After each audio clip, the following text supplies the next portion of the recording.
hop, il est intéressé, les mêmes, ça n'a pas changé depuis tout à l'heure. Je vais vous parler de quelques pistes. Tu me feras signe si je suis trop long, comme ça je vire les exemples et on garde les grands principes si jamais je suis trop lent pour rester dans les temps, hein, surtout. D'accord?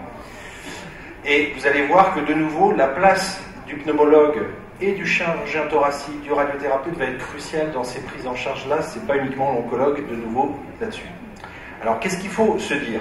Là, on est dans l'idée, je vous ai montré que presque tous nos patients cancer pulmonaire non à petite cellule ou petite cellule vont avoir, à partir du moment où ils n'ont pas de mutation, vont avoir une immunothérapie seule ou combinée à la chimio, en général, plus ou moins la radiothérapie, en première ligne de traitement. Mais quand vous regardez les chiffres, la survie sans progression reste quand même sous chimio-immuno entre 6 voire 9 mois. Donc globalement, c'est encore limité en termes d'efficacité si on prend tous les patients. Et puis même s'ils ne l'ont pas eu en première ligne, en général, ils ont de l'immunothérapie en deuxième ligne. Donc ils sont tous concernés. On a vu, c'est pour tous les stades, bientôt peut-être même pour les patients opérés. Et ils vont tous échapper en très grande majorité à tôt ou tard. On sait qu'il y a un plateau à peu près de gens qui ont un effet très prolongé de l'immunothérapie à plus de 5 ans, qui est aux environs de 15 à 20% à peu près dans le cancer du poumon. C'est moins que dans le mélanome, c'est bien, parce que c'est inespéré par rapport à ce qu'on connaissait avant dans les formes métastatiques, mais c'est quand même insuffisant encore pour tout le monde. Donc pour eux de faire un retraitement, un rechallenge. Et on va regarder pour ça, comme on le faisait avec la chimio d'ailleurs, hein, combien de temps après le début du traitement ou l'arrêt du traitement, il rechute. Et après, il y en a qui stoppent pour toxicité. Est-ce qu'on peut remettre aussi un traitement parce qu'il a été stoppé pour toxicité? Bon, c'est moins mon sujet d'aujourd'hui, mais c'est une vraie question. Et on sait dans les publications maintenant que finalement, il n'y a pas un risque automatiquement à refaire la même toxicité quand on remet l'immunothérapie. Il y a un certain nombre de gens qui vont refaire la même toxicité, mais ce n'est pas la majorité, c'est à peu près un tiers des cas. Il y a des gens qui vont faire d'autres toxicités qu'ils n'avaient pas fait la première fois, mais globalement, ça ne doit pas être l'élément qui dit définitivement non, sauf pour certaines toxicités graves, notamment pulmonaires d'ailleurs, hein, hépatiques ou cérébrales. Donc là, on ne peut pas réintroduire, mais en général, c'est une discussion qu'il faut avoir en termes de bénéfices-risques. Et puis après, il y a qu'est-ce que vous avez donné? C'est pas la même chose si vous avez donné qu'une immunothérapie ou une chimio-immuno en premier au départ. Donc il y a ces phénomènes, et puis après, si vous avez donné par exemple une chimio-immunothérapie, est-ce que la résistance apparaît parce que c'est la chimio qui ne marche plus, ou est-ce que c'est l'immunothérapie qui ne marche plus? On ne sait pas toujours, hein, dire au départ, donc ou est-ce que c'est à cause des deux que ça ne marche plus? Donc qu'est-ce qu'on peut faire pour la deuxième ligne ou plus? On peut faire un traitement éventuellement, comme vous faites déjà dans la chimio, on peut faire un traitement d'une oligoprécation, c'est-à-dire qu'il y a un site de métastase qui apparaît, un site de rechute, hein, ou alors un ou deux, et donc vous faites un traitement local, et puis vous continuez le traitement, ou vous arrêtez, ça dépend comment était la tolérance, le souhait du patient, etc. Mais vous pouvez faire ça. Et ça, c'est ce qu'on fait de plus en plus en RCP, même avec l'immunothérapie, ou les thérapies ciblées. Deuxième chose, je vous ai dit, il faut regarder quel est le mécanisme, il faut essayer de comprendre, et du coup, qu'est-ce que vous allez faire, hein, est-ce que vous pouvez reprendre ou pas le traitement. Après, si vous avez fait que de l'immunothérapie au début, vous pouvez très bien faire de la chimio, puisque vous n'avez pas utilisé la carte, le jeu chimiothérapie, donc c'est une solution. Et évidemment, c'est beaucoup plus complexe si vous avez déjà donné de la chimio avec l'immunothérapie au départ. Donc, on va essayer de comprendre ça pour vraiment s'adapter au traitement et comprendre les mécanismes de résistance, notamment aux anti-PD1, PD1. Alors, je vous rassure, vous n'avez pas demandé de vous interpréter ce schéma. Qu'est-ce qu'on va retenir? C'est qu'en gros, la tumeur, elle a plein de moyens de se défendre contre le système immunitaire.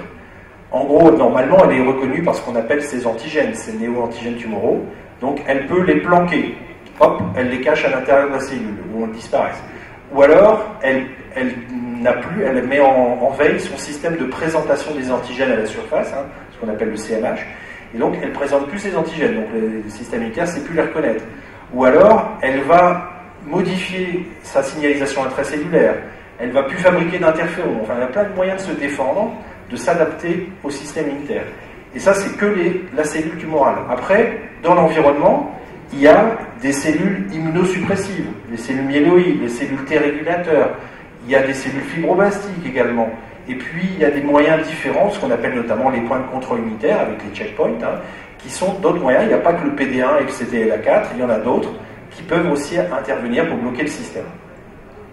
Et puis, il y a l'autre problème. Vous voulez avoir une réaction immunitaire, comme on dit, faut-il encore que les combattants soient sur place.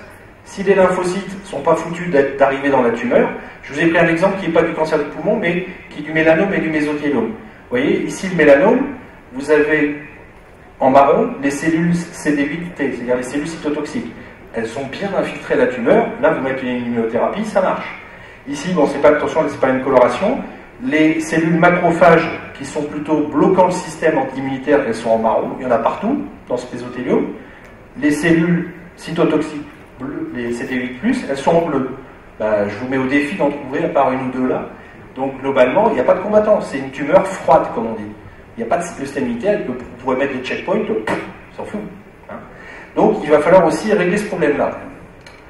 Et donc là, c'est un schéma que j'avais repris à partir d'un schéma que vous connaissez bien, qu'on avait fait dans le mésothéliome, mais c'est le même principe dans le cancer du poumon. Il faut donc pouvoir agir là où ça bloque. Ça peut être au moment du départ. Est-ce que c'est parce qu'on ne libère pas assez d'antigènes tumoraux et que ça n'a pas marché la chimio à cause de ça, l'immunothérapie? Donc il faut peut-être remettre un traitement standard, de la chimio, de la radiothérapie, on va voir la thérapie photodynamique, ce qu'on appelle la PDT, et vous allez libérer des antigènes. Soit c'est parce qu'il n'y a pas de bonne présentation de ces antigènes au niveau des ganglions, donc il faut peut-être restimuler le système à ce niveau-là. Soit c'est parce que vous avez bien activé le système, vos lymphocytes T, ils veulent arriver dans la tumeur par les vaisseaux, et puis ça bloque. Donc il y a un moment où ils n'arrivent pas, les combattants n'arrivent pas. Donc c'est peut-être parce que le système angiogénique n'est pas bon. Donc on peut utiliser les anti-angiogéniques qui peuvent modifier la vascularisation tumorale, la rendre plus adaptée pour l'arrivée des lymphocytes. Et puis, il y a le moment de rencontre entre cellules tumorales et lymphocytes T. Il peut y avoir des blocages avec le PD1, PDL1, mais il y a d'autres blocages. Le LAC3, le TIM3, il y en a plein, etc. D'accord? Ou peut-être que vos combattants, ils arrivent, et puis c'est des... surtout nous, ils ne savent pas se battre, donc il va falloir ramener des combattants préparés avant. C'est les fameux CAR T-cells, ou les lymphocytes préparés. Donc on est capable maintenant de fabriquer des combattants à l'extérieur. Ok? Donc qu'est-ce qu'on peut faire? Quelques petits exemples dans les cancers pulmonaires, cancers thoraciques. Juste la première chose, je vous simplifie le message. Hein. Ça, c'était une petite étude qui a été faite il y a 3 ans, qui a montré que, en fait, chez certains patients qui avaient échappé à l'immunothérapie du nivolumab dans le cancer du poumon, eh ben, si ils ont pris une trentaine de patients, ils ont rechallengé certains patients, ils en ont traité par des traitements locaux type radiothérapie, chirurgie, et ils ont eu des survies très prolongées. Donc ça peut marcher, le concept peut marcher. Et en fait, vous le connaissez très bien ce principe, puisque vous l'utilisez déjà dans la chimio. Quand vous aviez des gens qui avaient une progression oligo-cible, donc par exemple une métastase qui apparaît à un endroit, même chose, ou alors vous traitiez, puis ça marche bien, mais malheureusement il y a toujours une métastase qui ne veut pas disparaître, ou un site qui ne veut pas disparaître. Parfois ça vous arrivait de faire de la chirurgie ou de la radiothérapie sur ces sites. Bah, ce qu'on a fait avec la chimio, avec les thérapies ciblées, on n'a pas autant d'expérience, mais probablement, on peut le faire avec l'immunothérapie. Moi je peux vous le dire, en RCP, on le fait de plus en plus avec nos chirurgiens, nos radiothérapeutes, et ça marche pas mal du tout. Et en plus, l'intérêt de la radiothérapie, la chirurgie c'est moins vrai, mais c'est un autre avantage, parce que la chirurgie elle va nous permettre d'analyser les modes de résistance quand on va prélever. Mais quand on fait de la radiothérapie, en plus, non seulement vous détruisez les cellules tumorales, mais il faut savoir qu'on l'a vu tout à l'heure, et on le reverra après avec le topo, vous stimulez la réaction immunitaire. Donc c'est un effet qui se coule, hein, comme on dit dans la pub, double effet derrière. Donc, qu'est-ce qu'on peut faire? On sait que les gens peuvent rechuter, qu'actuellement, qu'est-ce que vous aviez quand on faisait de la chimio-immuno? Derrière, vous aviez le docétaxel, et puis après, souvent pas grand-chose. Donc qu'est-ce qu'on peut faire? Qu'est-ce qu'on peut faire pour changer à la place du docétaxel, ou mettre avec le docétaxel pour que ça marche mieux? Donc, notamment, parfois en conservant les anti-PD1, anti-PD1, puis en rajoutant autre chose. Et on se dit qu'en plus, ces techniques, peut-être, évolueront vers la première ligne d'ailleurs après. Alors, je vous rassure, je ne vais pas vous faire, on n'a pas le temps en plus, tous les agents nouveaux, il y en a plein, vous voyez, je vous ai dit, on peut soit activer mieux les lymphocytes T, on peut les stimuler pour qu'ils viennent mieux dans les tissus tumoraux, on peut aider à mieux libérer les antigènes tumoraux pour mieux être reconnus, que la tumeur soit mieux reconnue, on peut modifier le micro-environnement tumoral pour le rendre moins immunosuppresseur et plus stimulant, donc il y a plein de techniques possibles. Je vais juste vous montrer quelques exemples. Il y a plein de drogues, vous voyez, qui ont été développées. Hein. Ça, c'était un topo de Michael Durasso au cours du golf. Il y a plein de choses qui existent. Ça a été Maurice Perrol. Il y a plein de drogues, je passe. Alors, il y a des exemples positifs et des exemples négatifs. Là, par exemple, ils ont essayé une drogue qui s'appelle le canicumab, qui a été montrée dans les sites phase 3 récemment. Ils l'ont rajouté aux docétaxel. C'était censé stimuler le système immunitaire. Malheureusement, ça n'a pas marché. Donc, tout ne marche pas. Donc, il y a beaucoup d'essais qui sont en cours, qui ne marchent pas. Et puis, des fois, en plus, ça peut être toxique aussi. Là, je vous montre un exemple positif, par contre. C'est quelque chose que vous avez peut-être déjà entendu. C'est une vaccination antitumorale. C'est-à-dire qu'en gros, on a fait un vaccin il n'y a pas que le Covid, les vaccins avec des antigènes tumoraux. On a fait un best-of d'antigènes tumoraux et on a donné des antigènes qui pouvaient être présentés notamment par ce qu'on appelle le complexe de présentation des antigènes de type 2, HLA-A2. Et donc chez les gens qui avaient ce marqueur de présentation qu'on a sélectionné, on a pris des gens qui avaient eu de la chimio, de l'immunothérapie, et on leur a donné soit ce vaccin, soit une chimio de deuxième ligne, docétaxel ou pémétrexel, selon le type histologique. Et donc, ce qui est intéressant de voir, c'est qu'on a donné ça à des gens qui avaient soit des résistances primaires, soit des résistances secondaires, qui étaient en première ou en deuxième ou troisième ligne de traitement, donc un petit peu tout, avec de la chimio, de l'immunothérapie. Et on voit que le bras vaccin fait mieux que le docétaxel ou pémétrexel en termes de survie médiane. Donc ça peut marcher, clairement, chez certains patients, notamment quand on sélectionne les bons patients. Et en plus, ces traitements sont mieux tolérés que la chimiothérapie standard. Donc ça peut être intéressant. Voilà, donc une piste à confirmer, parce que c'est encore un essai préliminaire, qui était bien toléré et qui marche. Un autre exemple, vous pouvez prendre des molécules qui vont agir, vous voyez, à différents niveaux. Là, les anti-PD1, PD1, je vous dis, ça agit un peu là et là. Là, on a mis une drogue qui agissait en plus à d'autres stades du système immunitaire, qui s'appelle par exemple ici la plinabuline, et on l'a associé au docétaxel. Donc on a fait docétaxel plus plinabuline versus docétaxel plus placebo. Et là, on voit que la survie, l'efficacité, vous voyez, avec le docétaxel placebo, ça diminue assez vite. Et bon, c'est pas encore parfait, mais on voit qu'ici, avec l'association du nouveau traitement, on a une survie qui est à 4 ans de 10%, alors qu'il n'y en avait plus un seul avec le docétaxel. Donc ça peut marcher, et de nouveau, c'était mieux toléré que le docétaxel tout seul. Donc globalement, ça peut marcher. Dernière piste, je vous ai dit, un des moyens aussi d'aider le système immunitaire, c'est d'aider à ce que les combattants arrivent et de modifier le système vasculaire de la tumeur. Donc c'est de mettre des anti-angiogéniques, notamment des anti-VEGF. Donc il y avait eu déjà des éléments intéressants avec la chimio-immuno, avec une Power 150, avec la TESO. Et nous, ce qu'on utilise beaucoup en France, je ne sais pas si c'est le cas, vous me direz ici en Maroc, on utilise beaucoup, alors c'est hors AMM, mais on a le droit avec les recommandations qu'on a mis en place et les études françaises qui ont montré que ça pouvait marcher. On utilise facilement en recours, après l'immuno-chimio, le paclitaxel et le bevacizumab. Et il y a eu un autre essai qui a été fait récemment, qui a associé à peu près la même chose, le docétaxel, donc une autre taxane, avec le nintédanib, un autre anti-angiogénique, avec des résultats également très intéressants. Donc c'est une piste. Et donc on a un essai qui va commencer, que je coordonne en France avec le docteur Giroud Leprieur. On va associer cette fois-ci paclitaxel bevacizumab. Et là on fait paclitaxel bevacizumab et on remet la tezolizumab chez les gens qui ont déjà eu l'immuno plus ou moins chimio. Voilà. Et une dernière petite chose amusante aussi qui concerne nos amis chirurgiens avec nous, qu'on fait ici à Lille également, c'est de dire, en termes de traitement local, où il y a la radiothérapie, il faut tirer l'extérieur, et on peut faire aussi ce qu'on appelle de la thérapie photodynamique. Thérapie photodynamique, il y en a peut-être qui en ont déjà fait dans la salle, parce que ça se faisait dans les bronches, notamment dans le tube digestif, c'est vous donner un produit photosensibilisant, et vous allez, en fait, le produit photosensibilisant spécifique va rester surtout dans les cellules tumorales, vous allez illuminer à une certaine longueur d'onde la cellule tumorale, et ça va la détruire en surface, plus stimuler le système immunitaire, de nouveau, en présence d'oxygène. Et donc nous on fait ça dans la plèvre tumorale secondaire ou primaire, mésothéliome ou méta. On va aller dans la plèvre, alors on le faisait en chirurgie ouverte, maintenant on le fait en thorac, on va le faire en thoracoscopie.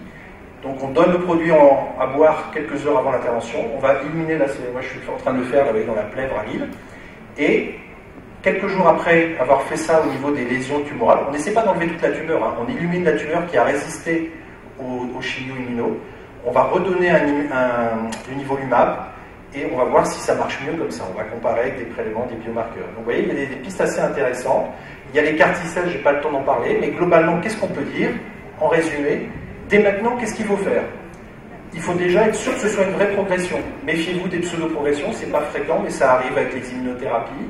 Les fausses progressions, vous avez aussi des cas, vous avez vu dans la littérature, et ça c'est pour ça que je dis que ça concerne des pneumologues encore et encore.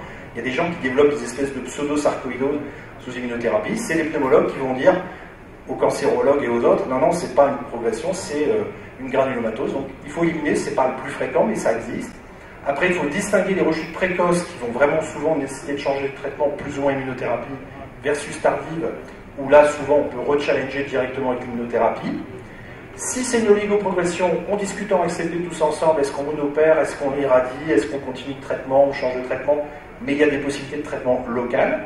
Si c'est une progression diffuse, là par contre, on revient à la case, il faut distinguer le type de rechute et penser aux associations, notamment paclitaxel, bevacizumab, donc, ou maintenant daténalib, docétaxel, ces associations déjà utilisables maintenant et qui vont à mon avis se augmenter avec les essais. Il semble également que les inhibiteurs de pompe à protons peuvent avoir un effet. Donc si vous pouvez éviter de démarrer tous ces traitements en même temps ou attendre quelques jours après pour démarrer, c'est probablement mieux. Le microbiote, c'est-à-dire votre flore intestinale, on sait qu'effectivement, il y a certains profils qui sont associés à des meilleures réponses à l'immunothérapie et moins de toxicité. Donc là, il y a déjà des essais en cours où on va donner certains germes pour changer la flore intestinale et améliorer les chances de succès de l'immunothérapie et d'avoir moins de toxicité. Il y a le fait d'utiliser certains essais aussi, on a vu tout à l'heure, on associe plusieurs immunothérapies. Et puis il y a tous ces agents dont j'ai parlé un petit peu tout à l'heure, qui vont nous permettre peut-être de changer le futur. Et donc vous voyez, déjà le panel actuel c'est ça, c'est plutôt en cas de rechute derrière, si jamais vous ne reprenez pas le même traitement, vous pouvez utiliser éventuellement immunochimio, mais il y a plein d'autres pistes qui existent, et puis il faut savoir rediscuter, parfois de rechallenger les patients, de faire un traitement local, etc. Voilà, j'espère que j'ai été clair et assez rapide. Merci beaucoup. Une question. Concernant les oligométastatiques, nous on a l'habitude de continuer le traitement et de traiter localement. Je pense que c'est des patients qui vont bénéficier de la poursuite de leur traitement, de ne pas considérer rapidement comme des progresseurs. Maintenant, pour les progresseurs tardifs, ma question c'est de savoir quel est l'intérêt de rebiopsier les tumeurs, surtout les lésions tumorales. Et en cas d'impossibilité, est-ce que vous faites de la biopsie liquide? Est-ce quel est son apport? Et puis, pour les énièmes lignes, est-ce que vous faites du NGS? Qu'est-ce que vous en pensez? Plein de questions intéressantes. Alors, je vais venir par les deux premières, comme ça, je vais commencer par les deux premières, ce sera plus simple. Le NGS, ça n'a pas été pour l'immunothérapie, pour l'instant, ça n'a que deux intérêts. C'est de vérifier que le patient n'a pas de mutation oncogénique, parce qu'on sait clairement, si un patient a une mutation oncogénique, ce n'est pas un bon candidat pour l'immunothérapie, il va moins bien répondre à l'immunothérapie s'il est EGFR muté, ALK ou quoi que ce soit. Et en plus, si vous faites de l'immunothérapie chez un patient qui a une mutation et qu'après vous voulez retourner aux inhibiteurs de tyrosine kinase, ça va moins bien marcher, il y a plus de risques. Donc vraiment, il faut absolument essayer de tester vos patients, au moins EGFR, ALK, surtout si c'est des gens non fumeurs, vraiment potentiellement mutés, il faut vraiment le tester avant de traiter l'immunothérapie. Marqueurs circulants, pour l'instant il n'y en a pas, on travaille dessus, le PDL insoluble, tous ces trucs-là, il y a des choses. Pour l'instant ce n'est pas le cas, mais c'est en cours d'analyse, donc on espère qu'on aura ça d'ici 1 an ou 2. Les autres questions sont très intéressantes. Est-ce qu'il faut rebiopsier, comme les autres problèmes de mutation, etc. C'est moins évident, c'est pas toujours facile, donc du coup on est moins tenté, mais c'est vrai que c'est l'idéal, parce que comme ça on peut aller voir quel est le mécanisme de résistance qui est apparu, est-ce que l'expression du PDL1 est toujours la même, parce que des fois il y a eu quelques différences entre tumeur principale et mutation, c'est pas fréquent mais ça peut arriver, enfin bon, ça peut être toujours intéressant. Par contre, est-ce qu'on continue systématiquement le traitement? C'est différent de la chimio et de la thérapie ciblée, parce que l'immunothérapie, c'est un traitement, une fois que vous avez stimulé votre système immunitaire, l'effet dure très longtemps. Il y a des gens, par exemple, il y a des gens qui arrêtent très vite. Moi, j'ai des patients qui arrêtent après 2-3 cycles d'immunothérapie parce qu'ils font une grosse toxicité, et ils sont encore là 5 ans après, parce que le système immunitaire, une fois qu'il a été lancé, c'est terminé. Donc, c'est vrai que souvent, on a tendance à prolonger l'immunothérapie quand on traite avec le traitement local, mais c'est pas obligatoire si il faut mettre ça à la balance bénéfice-risque. Est-ce que le patient a fait des toxicités? Est-ce qu'on est déjà au-delà de 6 mois, 1 an de traitement, et du coup souvent ça peut arriver d'arrêter le traitement d'immunothérapie parce qu'entre guillemets on dit on a lancé le système immunitaire.